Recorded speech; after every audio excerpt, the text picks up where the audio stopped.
тұсында өзіңізді кінәсіз санайсыз ба? Намыстың алдында? Әрекетімді кінәлі деп есептеймін, бірақ мен тарапынан ешқандай ауырға ешқандай мен оған нағыз қайнаған 3 жасты бердім.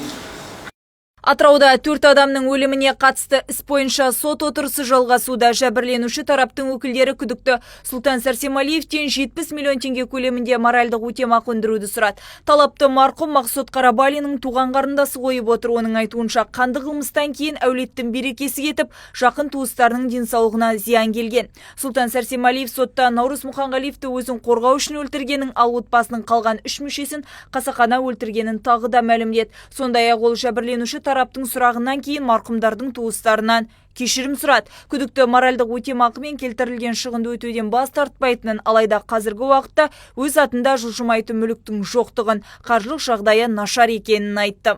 Неге сіз осы уақытқа дейін шынайы сізде бір өкініш болып Меккеге барып кешірім сұрау болса, неге осы уақытқа дейін жәбірленушілерден кешірім сұрамадыңыз? Кешірім сұрайын, ойымда болды, бірақ тергеуде де айттым, ешқандай нем жоқ. Сол өшпенділіктен болды мен. Өзімді кешірмеймін, марқұмдарды да кешірмеймін.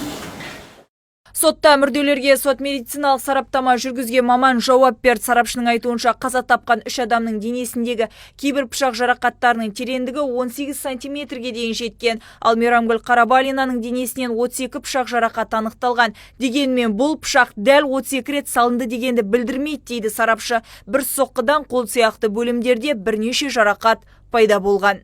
Нұрбиба Теміртасова, Фархат Тәжібаев, Каспия Ньюс.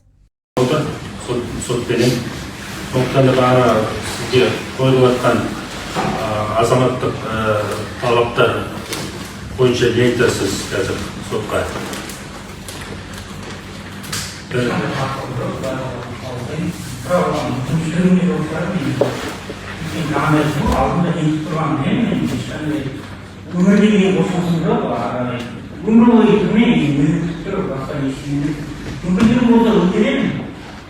Бастан бес балынан басқа байлығым жоқ.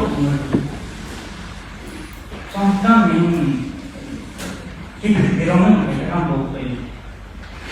Өсім жоқ екен, бостандығында өткен жоқ. Сұрақ жоқ. Сіз өмір сүргісі екен дедім болды. Айтыңызшы, осы оқиғадан кейін өлтіргеннен кейін умраға барып дедіңіз ғой, ақша қаражатын қайдан алдыңыз? Сол қашу мақсатымен жеттім басында. Жоқ, ақша қаражатын қайдан алдыңыз умраға енді? Жалпы қаражаттардың кіріс шығысы одан кейін де Турцияға арзан емес қой Меккеге бару деген. ешқандай емес. Иә, арзан емес. Шәурен Шұмабек айтыңызшы, мен сұрақты нақтылап қойып жіберейін сізге. 70 миллион теңгені әулетінен осы марқұмдарды көму садақасына болған ақшаны қайтару мақсатында 70 миллион қойылғансыздар ма? Бүткіл садақаларын өткізіп жатырмыз. Сол ақшасын қайтару мақсатында 70 миллион қойылғансыздар. Соған не көрдіңіз?